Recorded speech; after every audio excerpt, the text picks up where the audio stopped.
ስሟ እምብዛም ባይታወቅም ምንም እንኳን ከበርካታ ሀገራት ጋርም የዲፕሎማሲ ግንኙነት ባይኖራትም ወገቧን ጠበቅ አድርጋ ጠንክራ በመስራት በኤሌክትሮኒክስ፣ ኮምፒውተርና መኪና ምርቶች ከፊት ከሚሰለፉት ተርታ ትገኛለች። ከሀያሏ ቻይና ጉያ ተነጥላ በሁለት እግሯ መቆም የቻለችው ተፈጥሮን ታድላ ቴክኖሎጂን ያስፋፋችው ሀገረ ታይዋን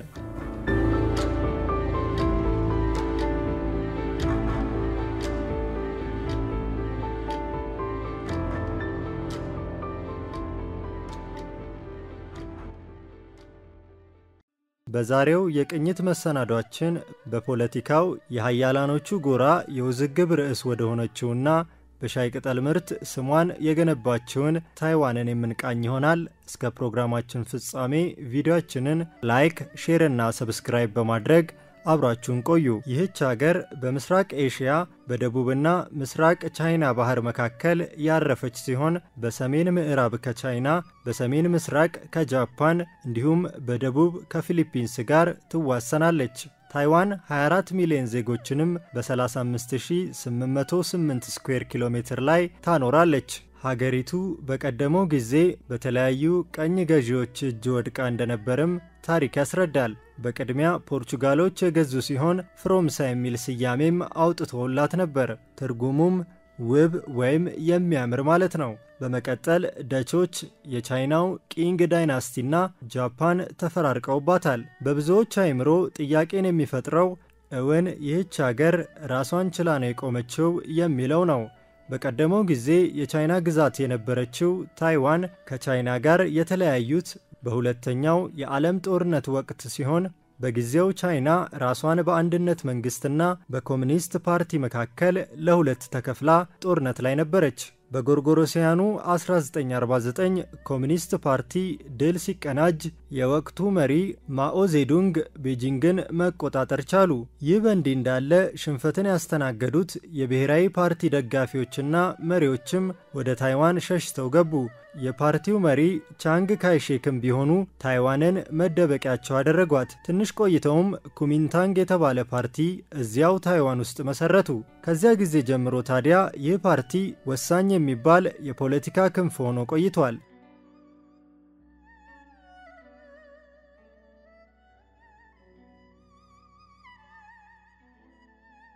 በአሁኑ ጊዜ ቫቲካንን ሳይጨምር 13 ሀገራት እንደ ሉዓላዊ አገር የሚቆጥሯት ሲሆን የቻይና ዲፕሎማቶችም ባገኙት አጋጣሚ ሁሉ አገራት ይህንን እንዳይቀበሉ ይወተውታሉ። ካልሆነ ደግሞ ሐሳቡን ሳይደግፉ ሳይነቅፉም እንዲቆዩ ሐሳብ ያቀርባሉ።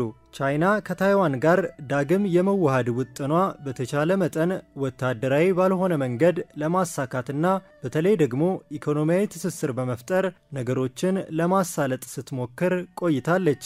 ነገር ግን ቻይና ወታደራዊ አማራጭ ለመከተል የምትወስን ከሆነ በምንም አይነት መንገድ ታይዋን ራሷን መከላከል እንደማትችል ነው የሚገለጸው።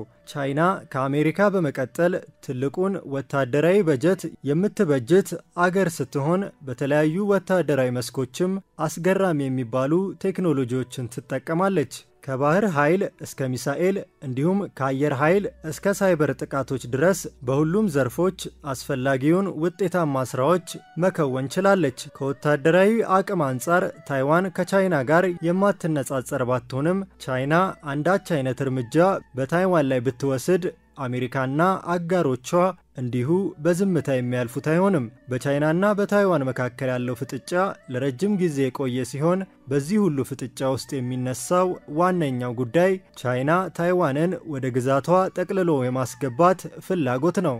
የቻይናው ፕሬዝዳንት ሺ ጂንፒንግ በአንድ ወቅት ታይዋን ከቻይና ጋር የመዋሃዷን ነገር መሳካት ያለበት ነው ብለው ነበር። ፕሬዝዳንቱ በንግግራቸው ታይዋንን መልሶ የቻይና አካል ለማድረግ ኃይል መጠቀም አማራጭ ሊሆን እንደሚችል ጠቁመዋል። ቻይና በራሷ የምትተዳደረዋን ታይዋንን እንደ ተገንጣይ ግዛቷ የምትቆጥራት ሲሆን የጊዜ ጉዳይ እንጂ ተመልሳ የቻይና አካል እንደምትሆን ቤጂንግ ታምናለች።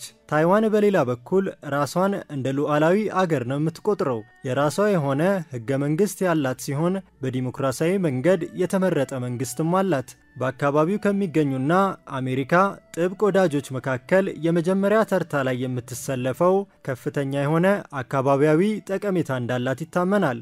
ቻይና ታይዋንን የምትቆጣጠር ከሆነ በምዕራባዊ ፓሲፊክ አካባቢ ትልቅ ውጥረት ሊነግስ እንደሚችል የሚገመት ሲሆን አሜሪካን ብትሆን በጉዋምና ሃዋይ ያሏትን ትላልቅ ወታደራዊ ሰፈሮች ላይ ስጋት ሊፈጥር እንደሚችል ታምናለች።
ታይዋን በኤሌክትሮኒክስ ምርት ላይ ትልቅ ሚና ያላት ሀገር ነች።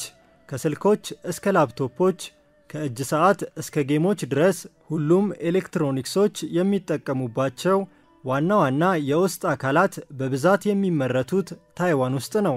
ታይዋን ሴሚኮንዳክተር ማኑፋክቸር ካምፓኒ TSMC የተባለው ኩባንያ ከፍተኛ መጠን ያለው ቺፕስ በማምረት የዓለማችንን የኤሌክትሮኒክስ ገበያ ግማሹን ይቆጣጠራል። የዓለማችን 65 በመቶ የሴሚኮንዳክተር ምርትና 95 በመቶ የኮምፒውተር ቺፕስ ምርት የሚንቀሳቀሰውም በታይዋን እጅ ነው። ይህ ድርጅት በ2021 በተደረገው ሪፖርት መሰረት አጠቃላይ ዋጋው $100 ቢሊዮን እንደሚደርስ ተገልጿል። ቻይና ታይዋንን የምትቆጣጠር ከሆነ ደግሞ ዓለም በእጅጉ የምትፈልጋቸውን ነገሮች በዋነኛነት የሚመረትበት ቦታ በእጇ አስገባች ማለት ነው። በሌላ በኩል ምንም እንኳን ቻይናና ታይዋን ከባድ ፍጥጫ ውስጥ ቢሆኑም በርካታ ታይዋናውያን ጉዳዩ ብዙም አያሳስባቸውም። ነገር ግን አብዛኛው ሕዝብ ራሱን ታይዋናዊ አድርጎ የሚቆጥር ሲሆን ከቻይና በብዙ ነገር የተለዩ እንደሆኑ ነው የሚያምኑት። በታይዋን ደቡባዊ ክፍል የምትገኘው የካኦሻንግ ከተማ የዓለማችን ትልቁ የጥበብ ማዕከልን አቅፋለች። ይህ የጥበብ ማዕከል 12000 ሰዎችን ማስተናገድ የሚችል የስብሰባ አዳራሽ ያለው ሲሆን ለተለያዩ የመድረክ ክንውኖች፣ የጥበብ ዝግጅቶችም ያገለግላል። ከአዳራሽ ውጭ ላለ ፕሮግራሞችም 20,000 ሰዎችን ማስተናገድ የሚችል አቅም አለው። በዚሁ ከተማ የሚገኘው የድራጎንና ነብር ምስል ያለው የዳኦኢዝም ቤተ መቅደስ ለቱሪስቶች አስገራሚ መስህብ ነው። በጎርጎሮሲያኑ 1976 የተሰራው የጥንት እምነቶች ጎብኚዎች በድራጎኑ አፍ ገብተው በነብሩ አፍ ከወጡ መልካም ዕድል እንዳለ ያምናሉ። ውስጡ ያሉ ስዕሎችም መልእክት አላቸው። ብዙ አማልክትና የሰው ልጅን የወደፊት ዕጣ ፈንታ የት እንደሚሆን የሚያሳዩም ናቸው።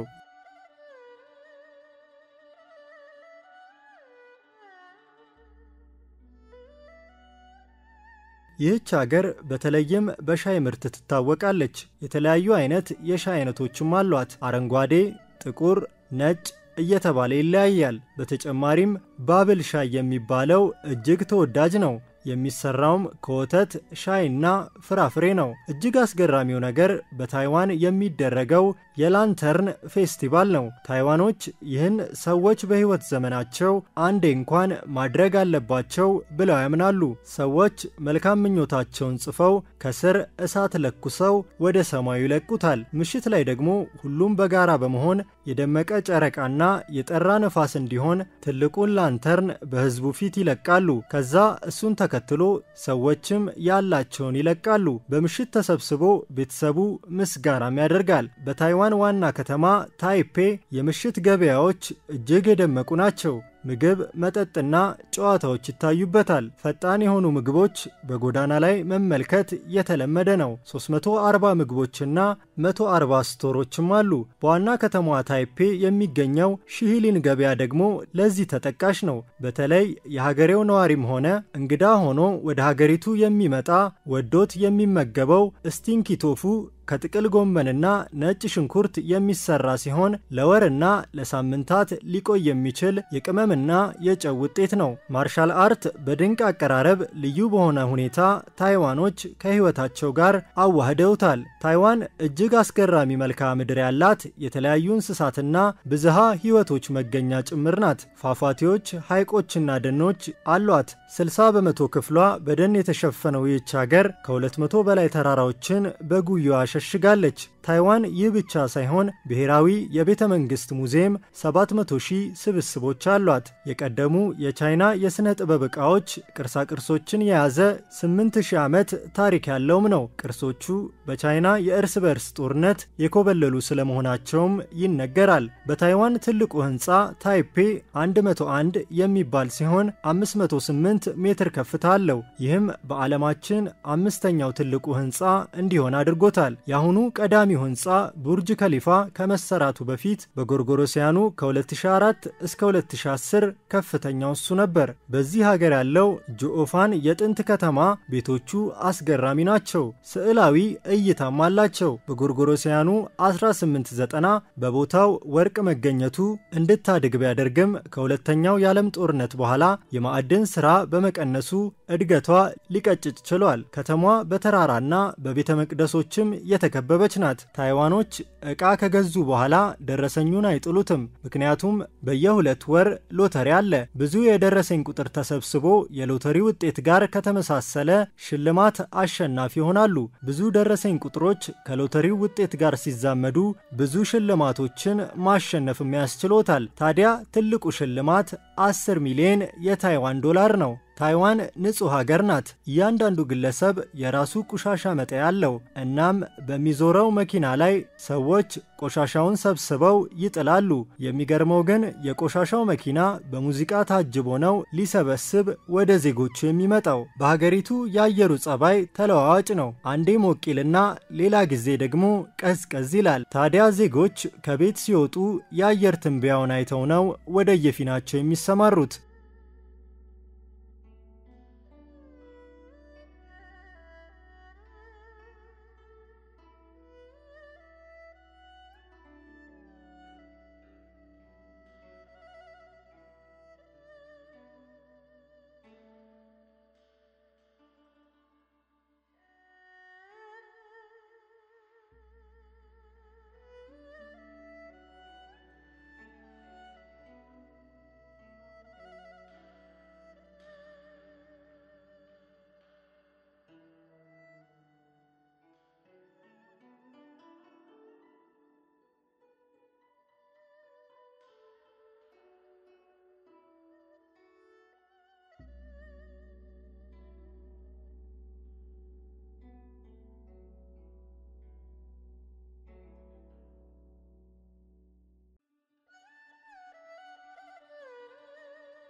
ከ15,000 በላይ የቡዲስት፣ የጣኦይስት፣ ኮንፊሽየኒዝም ቤተ መቅደሶች በሚገኙባት ታይዋን 4 ቁጥር ገድ የሌለው ሲሆን በተቃራኒው 8 ደግሞ መልካም ዕድልን ያመለክታል። በሀገሪቱ ካሉ 10 ሰዎች 6ቱ የሞተር ሳይክል አላቸው። በዚህም እንዳሻቸው ወደ የሚሄዱበት ሳይሳቀቁ ይንቀሳቀሱበታል። ጥቁር ድብና ፓንዳ የታይዋን መገለጫዎች ሲሆኑ በዚህ ልጆች ትምህርት የሚማሩት ለረጅም ሰዓት ነው። ከሌላው ዓለም በተለየ መልኩ በቀን 9.5 ሰዓት በትምህርት ያሳልፋሉ።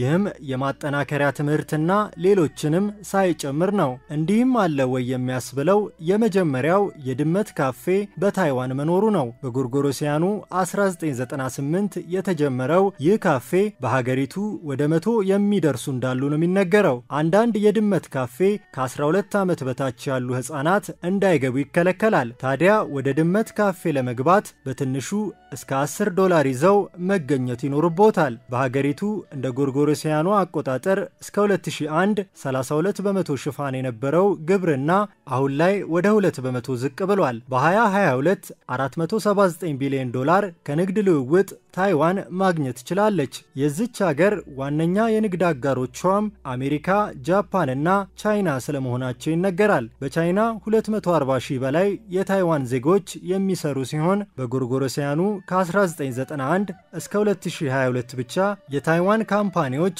$200 ቢሊዮን በቻይና ኢንቨስት አድርገዋል። በቴክኖሎጂ፣ ተፈጥሮ፣ ጥበብና ባህል ያሸበረቀችው ታይዋን በጎረቤት አይን ውስጥ ገብታ ስራዋን አድፍጣ በመስራት ላይ ትገኛለች። የተወደዳችሁ ተመልካቾቻችን የዛሬው ቅኝታችን በዚሁ አበቃ። በቀጣይ መሰናዶ እስከምንገናኝ ቸር ሰንብቱ።